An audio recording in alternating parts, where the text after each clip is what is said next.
ஜெபமாலையால் விளையும் நன்மைகள். இயேசு சுவாமியின்பால் நம்மை ஈர்க்கின்றது.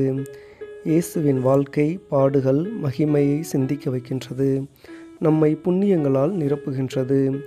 பாவத்தின் மீது வெறுப்பு கொள்ள செய்கிறது. தேவ மாதாவின் துணையை உணர செய்கிறது. ஆபத்துகளில் நின்று நம்மை பாதுகாக்கிறது. நமக்கு ஆன்ம சோதனை தந்து பாவத்தில் விழத்தாட்டுகிற பிசாசுகளை விரட்டுகிறது. சாத்தானை ஜெயிக்க நமக்கு வலிமை தருகிறது. குடும்பங்களில் சமாதானத்தை ஏற்படுத்துகிறது. இந்தியாவில் மற்றும் உலக சமாதானத்தை பெற்றுத்தருகின்றது. எண்ணற்ற பேறு பலன்களை பெற்றுத்தருகின்றது. நமது தேவைகளை கடவுளிடமிருந்து பெற்றுத்தருகின்றது. கடவுளுக்கும் நமக்கும் உள்ள உறவை அதிகமாக்குகிறது. நம் ஆன்மாவை சுத்தமாக்குகின்றது. இயேசுவின் அன்பில் நம்மை பற்றி எரிய செய்கின்றது. மாதாவின் பாதுகாப்பையும் அடைக்கலத்தையும் நம் மரண நேரம் வரையிலும் பெற்றுத்தருகின்றது. நம்மை மோட்சத்திற்கு அழைத்து செல்லும் ஒரு வழியாக திகழ்கின்றது. தமதிருவத்தின் மகிமையை பறைசாற்றுகின்றது. மூவொரு கடவுளால் அதிகமாக விரும்பப்படுகின்றது.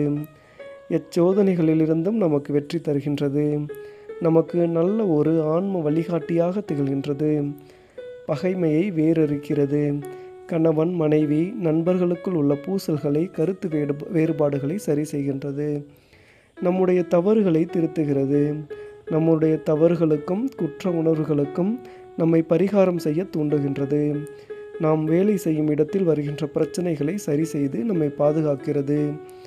நம்முடைய பயணங்களில் நம்மை பாதுகாக்கின்றது. நமக்கு அகமகிழ்ச்சியை தருகின்றது. தவறான முடிவுகளை எடுக்க விடாமல் நம்மை தடுக்கின்றது.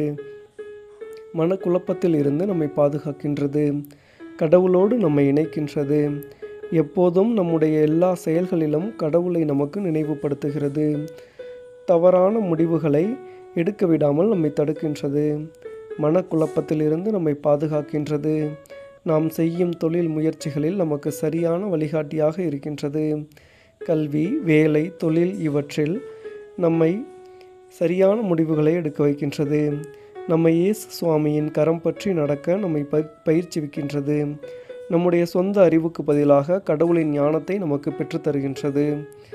நமக்கு சரியான வாழ்க்கை துணையை பெற்றுத்தருகின்றது. நமக்கு கடவுளுடைய தேவ திரவிய அனுமானங்களை தேவையான சமயங்களில் பெற்றுத்தருகின்றது. நம் மரண சமயத்தில் மாதாவின் துணையையும் பாதுகாப்பையும் பெற்றுத்தருகின்றது. துர்மரணத்திலிருந்து நம்மை பாதுகாக்கின்றது. நல் மரணத்தை பெற்றுத்தருகின்றது. நம்மை எப்போதும் மகிழ்ச்சியாக வைக்கின்றது. நம்மை எல்லாவித பயத்திலிருந்தும் நம்மை பாதுகாக்கின்றது. துறவிகளை துறவு நிலையிலும் இல்லறத்தோர்களை அவர் நிலையிலும் எப்போதும் மகிழ்ச்சியாக கடவுளோடு இணைந்து வாழ பயணம் செய்ய உதவுகின்றது. ஆகவே ஜெபம் செய்வோம். தினம் ஜெபமாலை சொல்வோம். கிடைக்கும் நேரங்களிலெல்லாம் சொல்வோம்.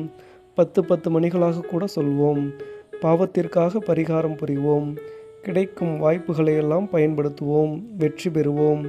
நித்திய மோட்ச ஆனந்த சந்தோஷத்தை பெறுவோம். நமது அன்னை நம் தேவைகளையெல்லாம் நம் ஆண்டவரிடம் பெற்றுத்தருவார்கள். ஆமேன். இயேசுவின் இரத்தம் ஜெயம். இயேசுவுக்கே புகழ். மரியே வாழ்க.